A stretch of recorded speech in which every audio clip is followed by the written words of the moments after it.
नमस्कार दोस्तों, आइए शुरू करते हैं वेल्डिंग का जो छठा पार्ट है वेल्डिंग चैप्टर का। ठीक है, तो इसमें आप देख रहे हैं अ, एक इलेक्ट्रोड आपको दिखाया गया है ना। इसके बारे में बताया गया है। देखो, इलेक्ट्रोड के अंदर जो मेटल की रॉड होती है ना, उसका जो व्यास होता है उसको हम बोलते हैं कोर वायर डाया, और उस वायर को बोलते हैं कोर वायर। ठीक है, और उसके व्यास को बोलते हैं कोर वायर डाया। ठीक है, और जो फ्लक्स की कोटिंग करने के बाद में जो डाया जनरेट होता है उसे हम बोलते हैं कोटिंग डाया। ठीक है, इतनी बात आप लोग समझ लीजिए। अंदर तार है, उसका व्यास होता है कोर वायर डाया, और कोटिंग सहित फ्लक्स की कोटिंग हो जाने के बाद में उसका व्यास हो जाता है कोटिंग डाया। ठीक है, तो यहाँ पे कोटिंग फैक्टर निकल के आता है। एक फार्मूला है, coating factor is equal to coating dia upon core dia. ठीक है, कोटिंग का व्यास अपान कोर का व्यास। ठीक है, तो आगे हम देखेंगे कि ये जो कोटिंग फैक्टर होता है, इसके हिसाब से हम डिसाइड कर दें कि हमारा इलेक्ट्रोड कैसा है ना। किस प्रकार की कोटिंग उस पर हुई है, कोटिंग फैक्टर से हम मालूम करते हैं। ठीक है, अगर इस कोटिंग फैक्टर की वैल्यू 1.25 से 1.3 तक आती है तो इसका मतलब उसमें लाइट कोटिंग हुई है। ठीक है, यदि 1.4 टू 1.5 आती है तो मीडियम कोटिंग हुई है, 1.6 टू 2.2 आती है तो हैवी कोटिंग हुई है, और इसके ऊपर अगर 2.2 या इससे भी ऊपर आती है तो उसका मतलब सुपर हैवी कोटेड इलेक्ट्रोड है वो। ठीक है, कैसा है? Super heavy coated. वैसे हमारे जो फ्लक्स की कोटिंग होती है इलेक्ट्रोड पे, वो दो टाइप्स की जाती है। एक तो डिपिंग से, एक नंबर एक है डिपिंग प्रोसेस, और दूसरा है जो एक्सट्रूजन प्रोसेस है ना। तो उसमें डिपिंग अच्छा नहीं माना जाता है, जो एक्सट्रूजन प्रोसेस होता है मेथड, वो सबसे अच्छा माना जाता है, और उसी से ही आजकल सभी इलेक्ट्रोडों पर कोटिंग की जाती है। ठीक है, अब हम बात कर लेते हैं कि इलेक्ट्रोड पर जब फ्लक्स होते हैं उनकी कोटिंग की जाती है तो कौन कौन सी क्योंकि फ्लक्स एक ही प्रकार का नहीं होता है, डिफरेंट डिफरेंट टाइप के लिए इलेक्ट्रोड के लिए, डिफरेंट मेटल के लिए अलग अलग यूज होते हैं, है ना। अलग अलग कार्यों के लिए अलग अलग फ्लक्स यूज होते हैं। तो उसका दूसरा पॉइंट है, हम बात करते हैं इलेक्ट्रोड पे फ्लक्स की। एक होता है सेल्यूलोज इलेक्ट्रोड, है ना। तो सेल्यूलोज की कोटिंग उस पर की जाती है। तो सेल्यूलोज में क्या यूज होता है? वुड पल्प, है ना, लकड़ी का पल्प यूज होता है, और फ्लोर। ठीक है, तो इस प्रकार के इलेक्ट्रोड जो होते हैं वो हाई स्ट्रेंथ स्टील के लिए सुटेबल नहीं होते हैं। हाँ, लेकिन उनका एक काम होता है, वो अंडर वाटर यूज हो सकते हैं। पानी के अंदर जो भी क्रियाकलाप हैं वो सारे उसमें उनमें उसकी यूज़ है। ठीक है, और डीसी वेल्डिंग में सुटेबल होते हैं यूज़ करने में। जो सेलुलोज इलेक्ट्रोड होते हैं वो डीसी वेल्डिंग में डीसी के लिए सुटेबल होते हैं, और वर्टिकल डाउन वेल्डिंग के लिए भी अच्छे होते हैं। ये बात ध्यान रखिए आप लोग। अगला पॉइंट है रिटाइल इलेक्ट्रोड, है ना। ये हमारे नॉर्मल जनरल पर्पज़ के लिए यूज होते हैं, और इसमें जो कोटिंग होती है फ्लक्स की वो टाइटेनियम ऑक्साइड की कोटिंग होती है। ठीक है, आगे बढ़ते हैं। चौथा पॉइंट है बेसिक और हाइड्रोजन कंट्रोल इलेक्ट्रोड, है ना। इसमें क्या होता है, कैल्शियम फ्लोराइड या कैल्शियम कार्बोनेट की कोटिंग होती है। तो ऐसे इलेक्ट्रोडों में जो कोटिंग होती है वो किसकी होती है? कैल्शियम फ्लोराइड या फिर कैल्शियम कार्बोनेट की, है ना। और ये किसके लिए यूज होते हैं? Suitable for welding high strength steel without weld crack. बिना किसी वेल्डिंग में क्रैक आए हुए हाई स्ट्रेंथ स्टील की वेल्डिंग के लिए ये मतलब ये इलेक्ट्रोड जो हैं वो यूज होते हैं। ठीक है, हाइड्रोजन कंट्रोल्ड इलेक्ट्रोड। ठीक, अगला हमारा पांचवा पॉइंट है, ये है आयरन पाउडर इलेक्ट्रोड, है ना। तो इसमें क्या होता है? The addition of iron powder to the coating which tend to increase efficiency of electrodes.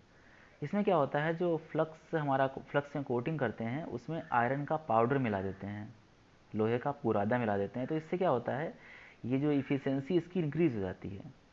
कैसे होती है, फॉर एग्जांपल हम देख लेते हैं, यदि किसी इलेक्ट्रोड की इफ़िशियंसी मान लीजिए 120% है, 120% है, तो इसका मतलब ये है कि 100% तो उसने कहाँ से ली है, कोर वायर से 100%, और बची हुई 20% कहाँ से, कोटिंग से प्राप्त हुई है, जो हमने आयरन का पाउडर मिलाया था उससे।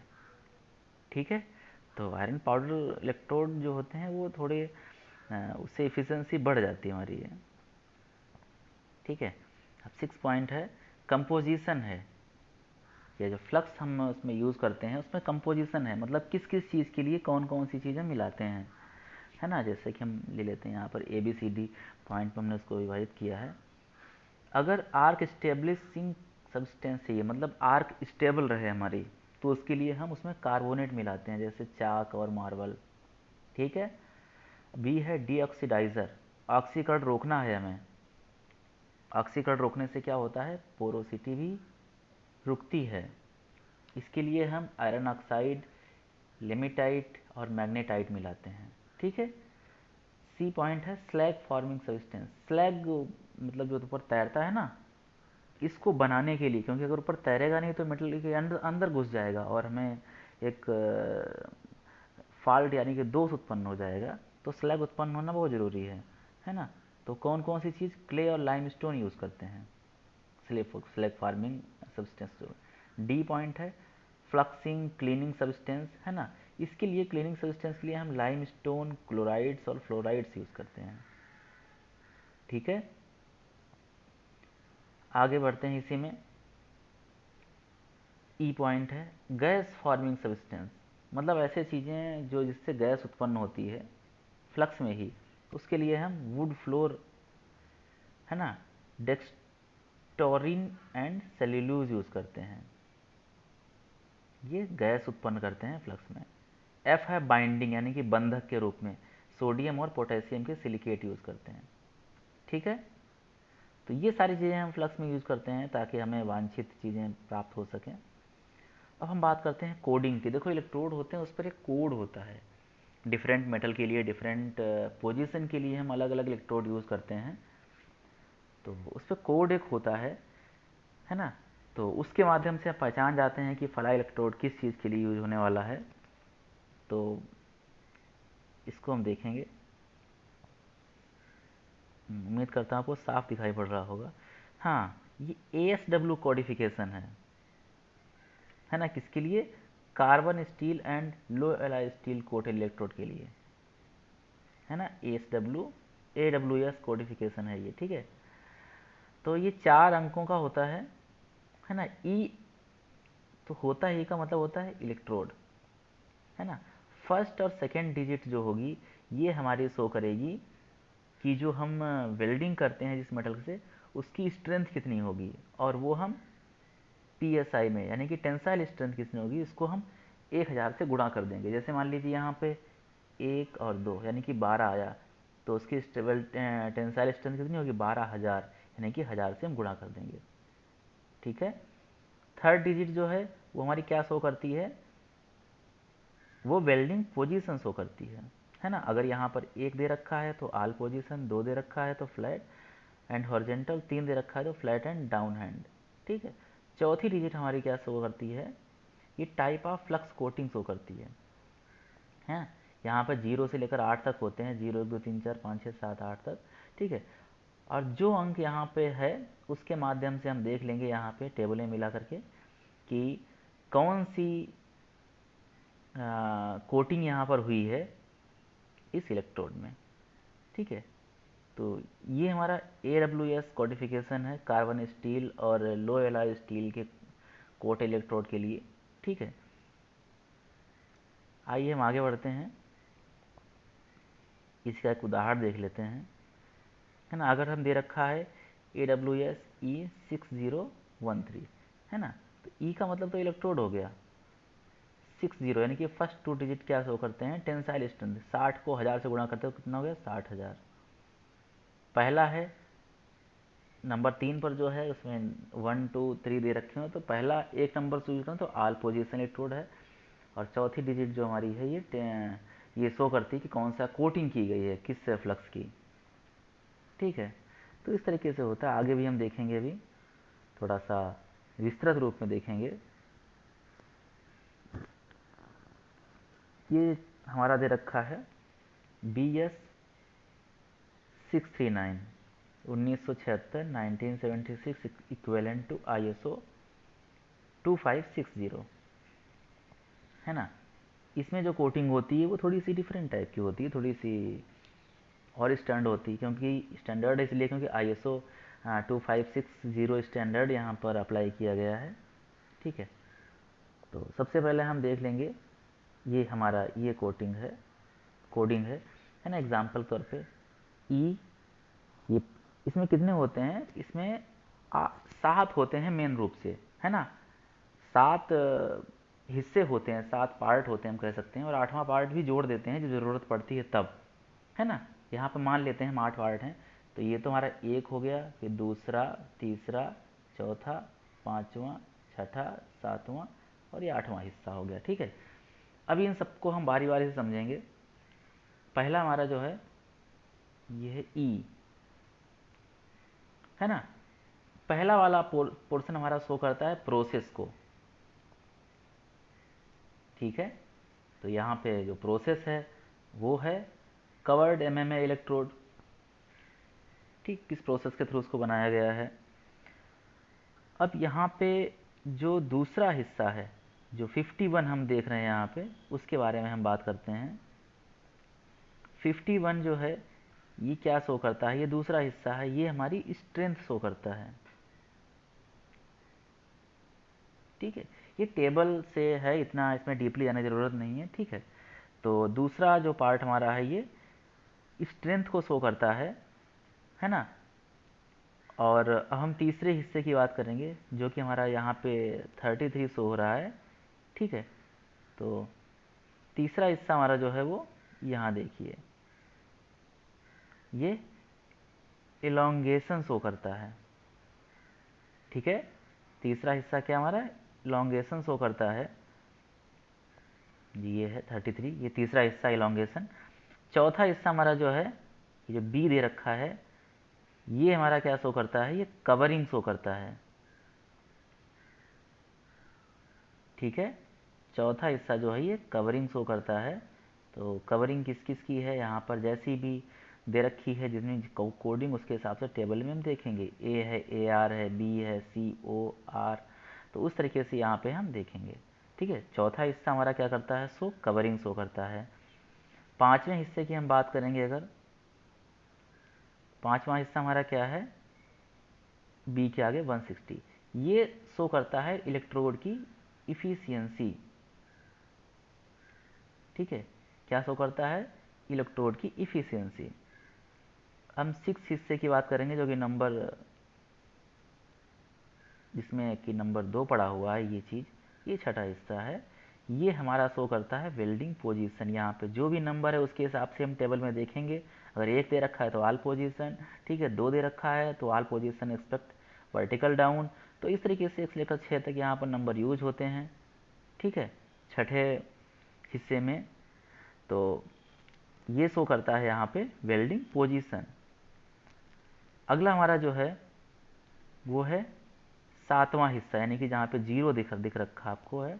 ठीक है, सातवां हिस्सा वाला नीचे आप इसको देखिए, हम नीचे आ रहे हैं, ये करंट या वोल्टेज को शो करता है ना। ये सातवां हिस्सा जो है ये करंट या वोल्टेज को शो करता है। वो कैसे शो करता है हम देखेंगे अभी। यहाँ पे जैसी कोडिंग वहाँ पे दे रखी है, जीरो दे रखी है, तो उसके हिसाब से अलग होगा, 1 2 3 4 ऐसे 9 तक है ना। तो हम टेबल से उसको देख सकते हैं। ठीक है, तो सातवां हिस्सा हमारा करंट और वोल्टेज को शो करता है। और आठवें हिस्से की बात कर रहे हैं जहाँ पर ये एच दे रखा है ना। ये हमारा इंडिकेट करता है कि हमारा जो इलेक्ट्रोड है वो हाइड्रोजन कंट्रोल्ड है या नहीं है। अगर है तो यहाँ पर हम एच शो करेंगे, अदरवाइज नहीं है तो फिर कोई दिक्कत ही नहीं, है ना, तो नहीं शो करेंगे। तो उम्मीद करता हूँ आप लोग समझे होंगे। एक बार फिर से हम देख लेते हैं। देखो इसमें जो नंबरिंग दे रखी है थोड़ी सी आगे पीछे है, है ना। अगर हम इसको चाहें तो 1, ये 2, ये 3, 4, 5, 6, 7 और ये 8, इस तरीके से हम नंबरिंग करेंगे। बस आगे पीछे हो गई है प्रिंटिंग में। अब देखिए हम शुरू करते हैं। एक नंबर जो है वो प्रोसेस शो करता है, नंबर 2 जो है वो स्ट्रेंथ शो करता है, नंबर 3 जो है इलोंगेशन शो करता है, नंबर 4 जो है वो कवरिंग शो करता है, इलेक्ट्रोड पर कवरिंग किस कैसी हुई है, ठीक है। नंबर 5 जो है वो इलेक्ट्रोड की इफ़िशियंसी शो करता है, ठीक है। नंबर 6 जो है वेल्डिंग पोजीशन शो करता है। नंबर 7 करंट और वोल्टेज के बारे में बताता हमें कि कौन सा कितना करंट रखना, कितना वोल्ट रखना है, ठीक है। और 8वां जो अंतिम है वो शो करता है कि हमारा इलेक्ट्रोड जो है हाइड्रोजन कंट्रोल्ड है या नहीं है, ठीक है। तो उम्मीद करता हूँ आपको समझ में आया होगा, है ना। ये नॉर्मल पढ़ना है, विशेष में वो कुछ नहीं है।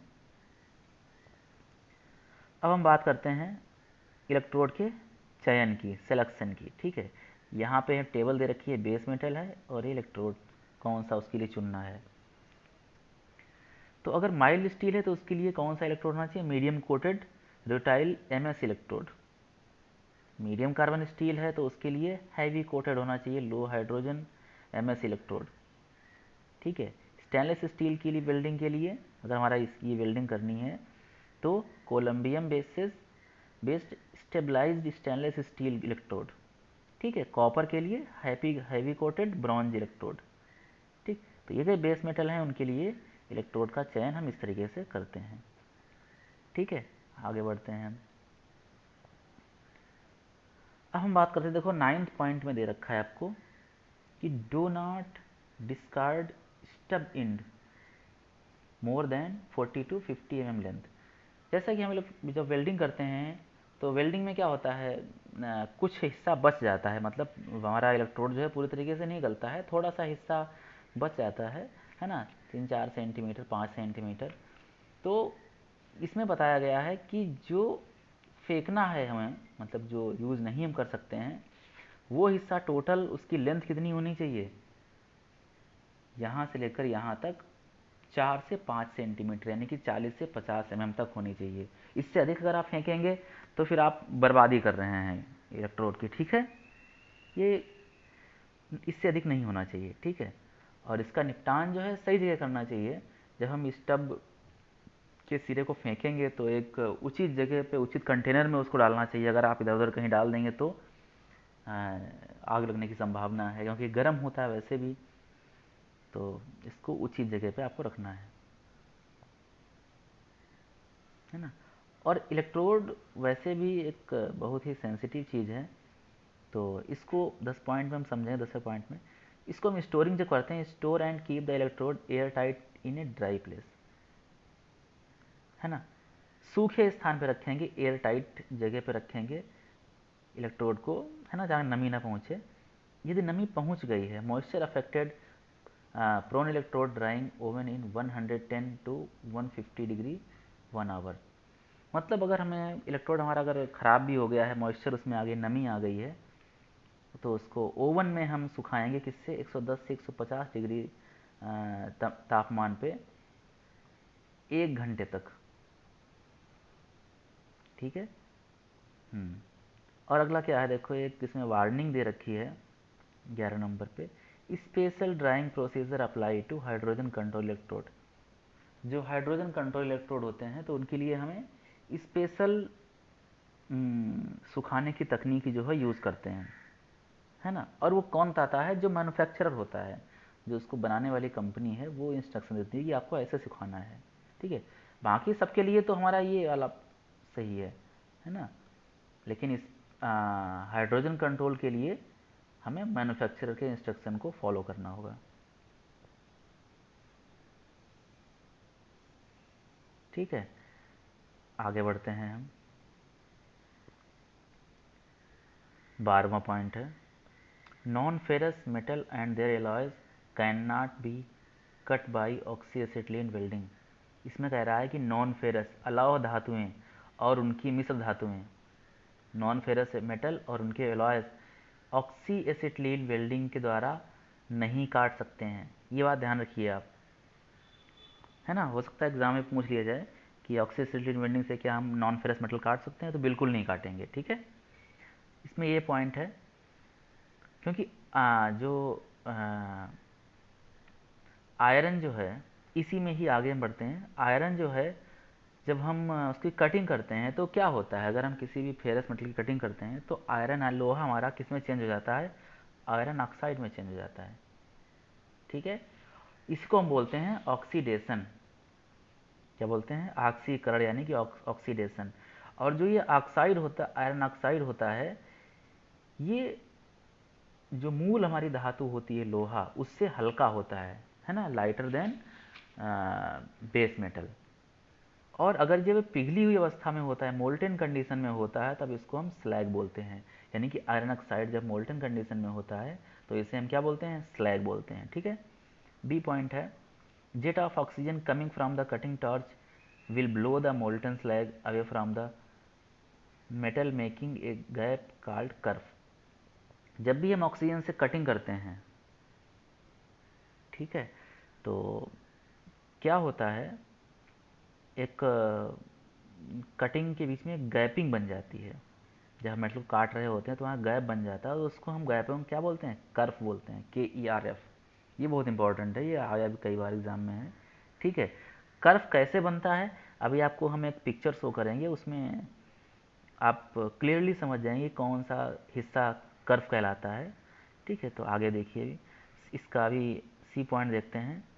To operations are done simultaneously with a single torch, pre heating and cutting. एक सिंगल कटिंग टॉर्च से, जो गैस कटिंग प्रोसेस होता है, उसमें सिंगल कटिंग टॉर्च से हम दो ऑपरेशन कर सकते हैं, दो। पहला कौन सा है, प्री हीटिंग, एंड अदर दूसरा सेकेंड है वो कटिंग। ठीक है, पहले प्री हीटिंग करते हैं फिर कटिंग करते हैं। अगला पॉइंट है 13वां, इसमें कहा गया है कि 300 litres of oxygen are required to oxidize 1 kilogram of iron completely. 1 kilogram लोहा है, उसका हमें पूर्ण रूप से ऑक्सीकरण करना है, तो उसके लिए 300 लीटर ऑक्सीजन की आवश्यकता होगी। कितनी, 300 लीटर ऑक्सीजन की आवश्यकता होगी 1 किलोग्राम लोहे को ऑक्सीकरण करने के लिए। ठीक है, और the ignition temperature of steel for gas cutting, steel के लिए गैस कटिंग का इग्निशन टेम्परेचर जो है 875 डिग्री सेल्सियस से 900 डिग्री सेल्सियस तक होता है। ठीक है, अब जैसा कि हमने बताया था आपको कि कटिंग कैसे होती है, देख रहे हैं यहाँ पे, ये गैस कटिंग टॉर्च है। ठीक है, इसमें जो लीवर देख रहे हैं ये दबा हुआ नहीं अभी है, high pressure cutting oxygen lever है, ये दबा हुआ नहीं है, मतलब प्रेस नहीं किया हुआ है इन्होंने। ठीक है, तो देखो अभी सिर्फ ये प्री हीटिंग कर रहे हैं, जो एज है उसकी प्री हीटिंग कर रहे हैं, मतलब पहले से हीट है ना, ये स्टार्टिंग ऑफ कट है। और इसमें देखिए आप ध्यान रखो, जो हमारी वेल्डिंग टार्च होती है और बेस मेटल है, उनके बीच का एंगल जो है 90 डिग्री ही होता है, ये आप ध्यान रखिए। कितना होता है, 90 डिग्री एंगल होगा, ये स्टैंडर्ड है। ठीक है, तो अभी ये कट कर रहे हैं, डायरेक्शन ऑफ कट इस तरीके से है ना। अब आप आगे देखिए, अभी आप देखेंगे लीवर दबा हुआ नहीं है ना, क्योंकि प्री हीटिंग हो रही है। अगले में आप देखेंगे चित्र में लीवर प्रेस कर दिया इन्होंने, है ना, ये सिंबल शो कर रहा है कि इन्होंने लीवर प्रेस किया हुआ है। तो इसका मतलब ऑक्सीजन, जो प्योर ऑक्सीजन है उसकी एक्स्ट्रा सप्लाई जो हो रही है, तो क्या होता है, ये कटिंग ऑपरेशन स्टार्ट हो गया, कट इन प्रोग्रेस, है ना, कटिंग ऑपरेशन प्रोग्रेस में है। अब यहाँ पर जो बताया था हमने आपको, एक टर्म्स यूज हुआ था, कर्व, जो एक गैपिंग देख रहे हैं यहाँ पे हैं, इसी गैपिंग को हम कर्व बोलते हैं। ठीक है, और आयरन ऑक्साइड जो पिघला हुआ है वो नीचे आता है ना, पिघला हुआ स्लैग आयरन ऑक्साइड के रूप में हम देख रहे हैं यहाँ पे। ठीक है, उम्मीद करता हूँ आप लोग इसको समझे होंगे। आगे देखिए 14वां पॉइंट जो है, oxy acetylene cutting torch cut MS plate above 4 mm thickness. Oxy acetylene cutting torch जो है, उससे हम माइल्ड स्टील की 4 मिलीमीटर थिकनेस से ऊपर की प्लेटों को काटते हैं, 4 से नीचे की नहीं, है ना, एक लिमिट होती है, तो 4 मिलीमीटर से ऊपर थिकनेस की प्लेटें हैं उनको हम काटते हैं। ठीक है, 15वां पॉइंट है, the inner cone of the pre heat flame are approximately 2 to 3 mm above the surface. जो इनर कोन होती है, जो हम कटिंग करते हैं, ये देखिए मान लीजिए इस तरीके से हमारी टॉर्च है और इसमें एक कोन, इनर कोन बनती है नीले नीले रंग की, ठीक है, और ये सरफेस हमारी है। इस सरफेस से इस इनर कोन की दूरी कितनी होनी चाहिए? 2 से 3 मिलीमीटर ऊपर होनी चाहिए, ठीक है।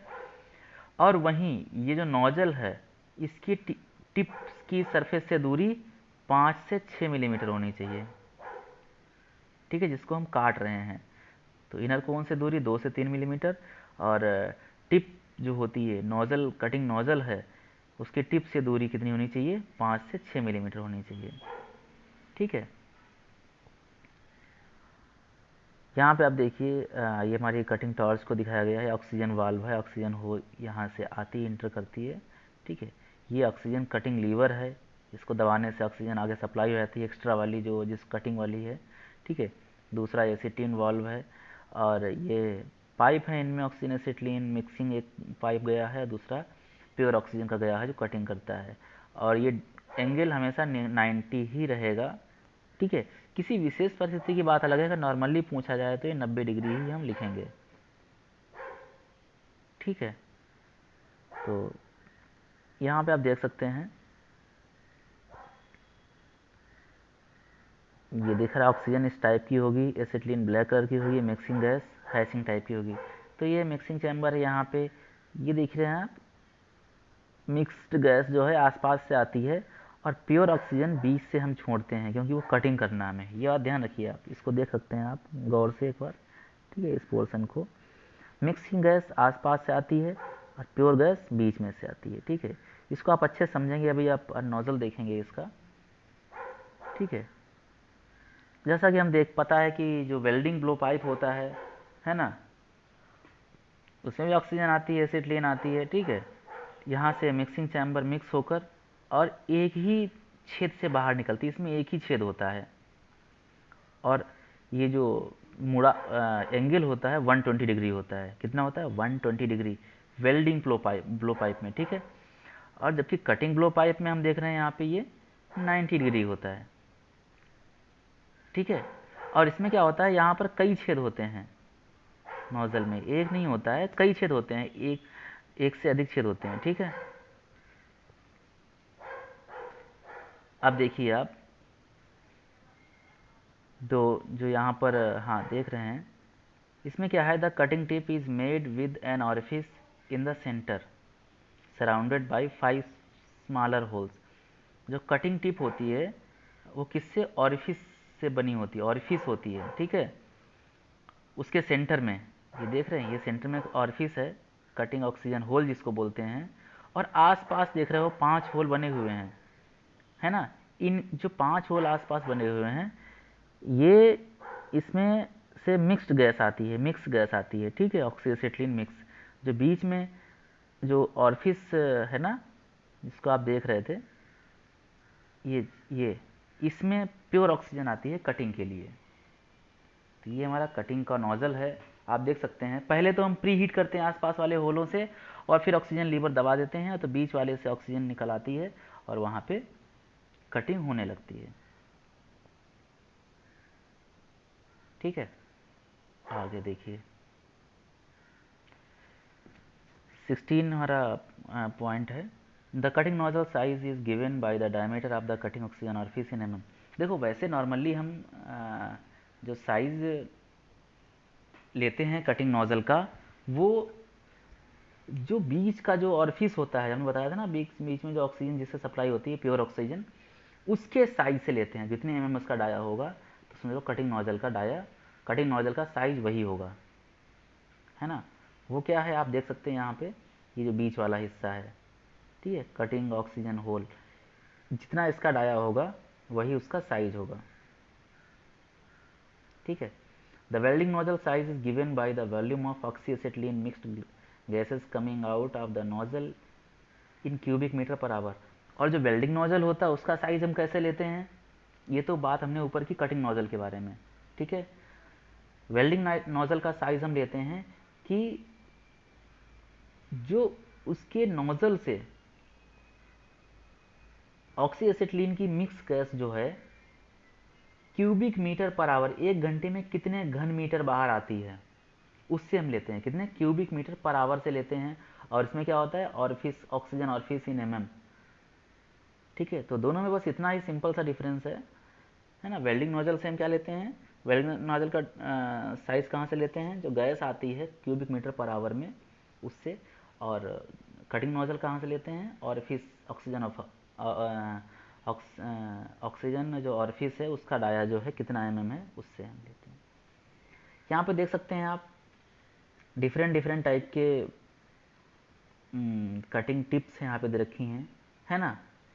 तो किस कटिंग टिप में कौन कौन सा यूज़ होता है, किस किस काम के लिए होती है, यहाँ पे आप देख सकते हैं। चाहे तो आप वीडियो को पॉज करके भी देख सकते हैं यहाँ पे, ठीक है। इस तरीके से, जैसे ये इस प्रकार का अगर है नोजल, तो इसका मतलब क्या है, ये ग्रूविंग के लिए यूज होता है, ठीक है। Flame machining, gouging, removing imperfect weld, है ना, गलत तरीके से वेल्ड हो गई तो उसको रिमूव करने के लिए इसका यूज़ करते हैं, ठीक। और अगर इस टाइप का हमारे पास नोज़ल है तो ये वेरी हैवी, है ना। जनरल कटिंग के लिए, स्टेनलेस स्टील की कटिंग के लिए इसको हम यूज़ करते हैं, ठीक है। ठीक इसी प्रकार से ये हमारे नोज़ल बहुत सारे दे रखे हैं। चित्र आप देखिए और पहचान सकते हैं चित्र में किस तरीके से कौन सा नोज़ल है। अब यहाँ पर अगर नोज़ल हमारा ख़राब हो गया है या नहीं हुआ है तो हम कैसे पहचानेंगे, ठीक है। ये नोजल चारों एक ही नोजल है, बस उसकी टिप खराब हुई है, कुछ अच्छी है, कुछ नहीं खराब हुई है, खराब होने वाली है, इस तरीके से उसमें दिखाया गया है, ठीक है। अगर ए वाला हम देखें तो ये खराब हो चुका है, ये रिप्लेसेबल है ना। यहाँ से आप देखिए ये रिप्लेसेबल है, इसको हम बदल देना चाहिए। जो बी वाला है इसको हमें रिप्लेस करना है, ये बिल्कुल ही ख़राब है, ये ख़राब होने वाला है लगभग। सी वाला है ये गुड कंडीशन में है, बहुत अच्छा है, इसको बदलना नहीं है, ठीक है। और डी वाला है, इसको भी हमें रिप्लेस करना है, ठीक है। तो ए और डी को रिप्लेस करना है, और बी को भी, एक ए भी ख़राब हो गया, इसको भी रिप्लेस करना है, ठीक है। और जो हमारा सी है वो सबसे अच्छा गुड कंडीशन में है, ठीक है। और देखो जब हम कटिंग करते हैं, है ना, तो उसमें कौन कौन से दोष आते हैं, हम कैसे जान पाएंगे कि कटिंग कैसी हुई है। तो ये देखिए, ये एक बढ़िया कटिंग हुई है, स्टेडी, बिल्कुल ही आरामदायक, जिसे हम कह सकते हैं स्टेडी, एक समान रूप से, ये अच्छी कटिंग है। इस प्रकार की अगर ये आ जाए तो ये इरेगुलर हो जाती है। इस प्रकार का चित्र अगर बने तो ये वेरी अनस्टेडी, मतलब रुक रुक कर इस तरीके से चलती है। अगर इस प्रकार का बनता है चित्र तो इसका मतलब है कि distance from nozzle too great, मतलब नोजल से दूरी काफ़ी अधिक थी बेस मेटल की, है ना, नोजल बहुत दूर से काटा गया है, इस तरीके से। अगर इस तरीके से बने तो इसका मतलब बहुत जल्दी जल्दी में थे, है ना, जल्दी जल्दी काट दिया है। अगर इस प्रकार का चित्र बने तो इसका मतलब ऑक्सीजन प्रेशर बहुत लो है। अगर इस प्रकार से आप देख लें यहाँ पे, ठीक है, ऑक्सीजन प्रेशर बहुत लो है। अगला 17वां पॉइंट है, ensure that the combustible material is at least 3 metre away from the cutting operation area. ये ध्यान रखना है कि जो भी ज्वलनशील पदार्थ हैं जहाँ पे हम कटिंग कर रहे हैं वहाँ से कम 3 मीटर की दूरी पर होने चाहिए, उससे नज़दीक नहीं दुर्घटना हो जाएगी, ठीक है। अब हम देखते हैं गैस कटिंग में कॉमन फॉल्ट कौन कौन से होते हैं। यहाँ पे आप देखिए, the tip is too high of the steel, steel की बात कर रहे हैं यहाँ पे, स्टील से टिप, उसकी कटिंग की टिप है बहुत ऊंचाई पे थी, बहुत दूर पे थी, ठीक है। तो इस तरीके से हमारा बनेगा जो एक लेआउट टाइप का है ना।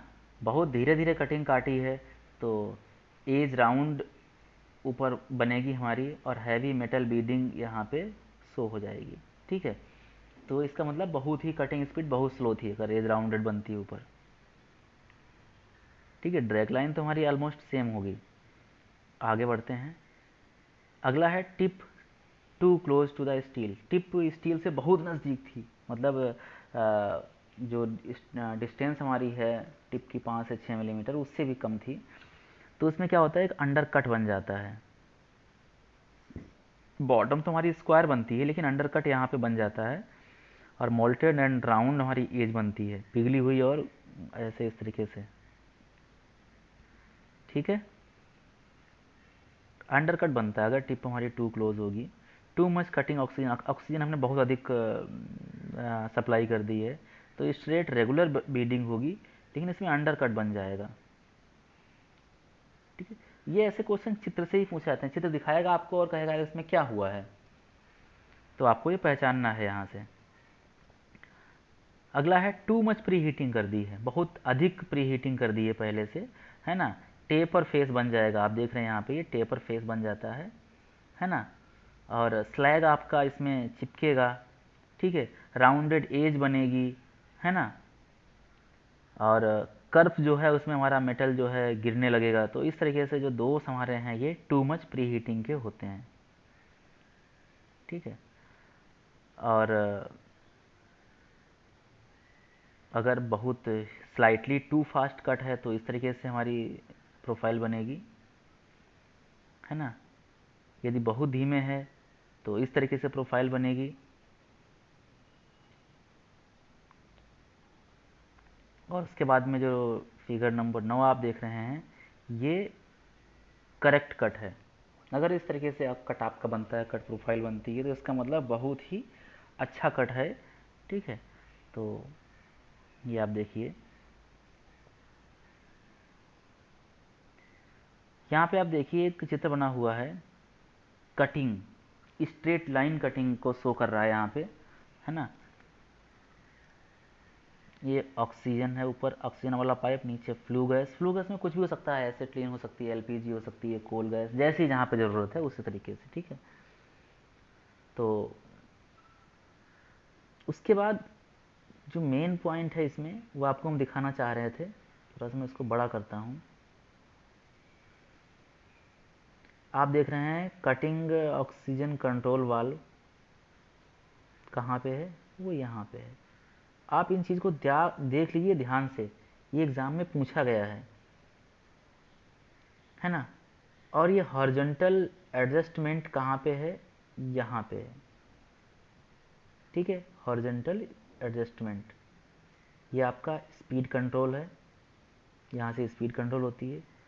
और ये देखिए, ये आपका जो है ये वर्टिकल एडजस्टमेंट है, और इधर आपका हॉरिजॉन्टल एडजस्टमेंट है। इससे एग्ज़ाम में क्वेश्चन आया था। ठीक है, ट्रैक है, ये नॉर्मल चीज़ें हैं। जो मेन इंपॉर्टेंट इसमें है वो वर्टिकल एडजस्टमेंट कहाँ पे इसमें है, और हॉरिजॉन्टल एडजस्टमेंट कहाँ पे है।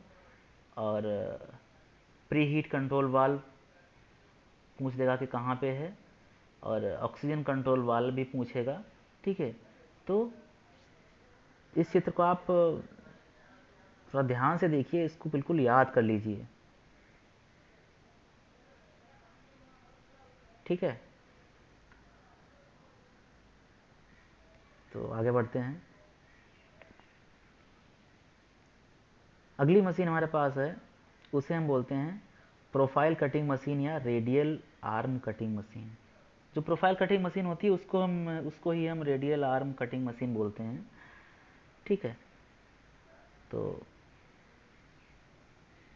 थोड़ा सा इसको छोटा करता हूँ ताकि पूरी चीज़ें इसमें आ जाएं। ये देखिए कटिंग हेड है, इसमें आप पहले देख लीजिए इसको, ये कटिंग हेड कहाँ पे है, यहाँ से कटिंग हो रही है। ठीक है, आप ऊपर का देखिए, ये यहाँ पे ये टेम्पलेट हमारा है। ठीक है, variable speed motor and control panel कहाँ पे लगा हुआ है हमारा, यहाँ पे, और ये रेडियल आर्म है।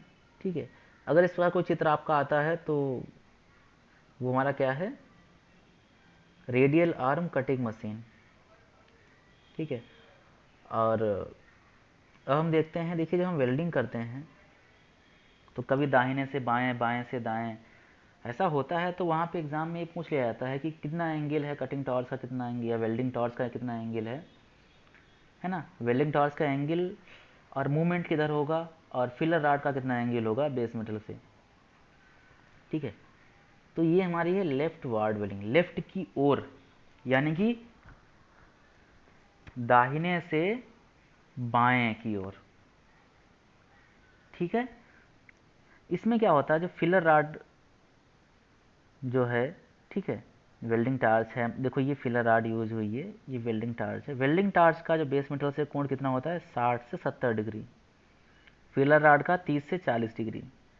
फिलर रॉड का एंगल दोनों में सेम ही रहता है, 30 से 40, इसमें भी 30 से 40 इसमें भी है। ठीक है, तो लेफ्ट वर्ड लेफ्ट की ओर, यानी कि दाएं से बाएं की ओर, है ना। राइट वर्ड में क्या होता है, राइट वर्ड में दाहिनी ओर, यानी कि बाएं से दाईं ओर, यानी कि राइट की ओर।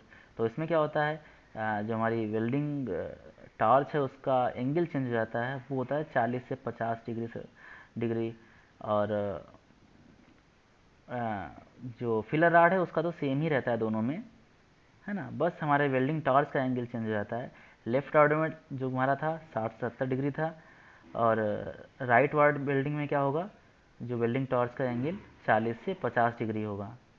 ठीक है, और इसमें हमारे जो मूवमेंट होगा वो दाहिनी ओर, यानी कि राइट की ओर होगा। तो उम्मीद करता हूँ आप लोग ये समझ गए होंगे काफ़ी अच्छे से। तो जहाँ तक महत्वपूर्ण क्वेश्चन की बात है, ये वेल्डिंग लगभग मेरे हिसाब से इतना ही है निमी के अनुसार। ठीक है, अब बाकी आपको जहाँ से भी जो मिले और आप पढ़ते रहिए। ठीक है, मिलते हैं फिर नए टॉपिक के साथ अगले वीडियो में। धन्यवाद।